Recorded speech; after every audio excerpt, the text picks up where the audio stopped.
Botafogo deu muito espaço e praticamente não agrediu o Santos, né? O Botafogo teve pouquíssimas oportunidades ali para criar ou para finalizar e chegar a um gol. O Santos não deu tanto trabalho também ao Elton Leite, mas teve muito mais a bola nos pés.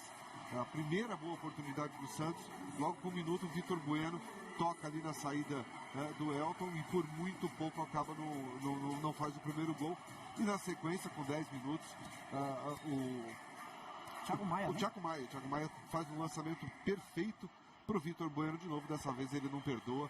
E eu até brinquei no comentário, né? Não teve humildade de gol, entrou com bola e tudo, matou no peito ali, mas foi um golaço.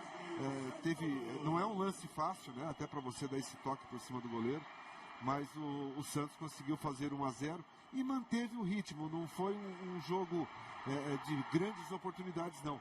O Santos, quando digo manteve o ritmo, pelo menos continuou dando trabalho. E o segundo gol, de pé em pé, o Santos trabalha muito bem a bola, mas acho que conta muito com a colaboração do Elton.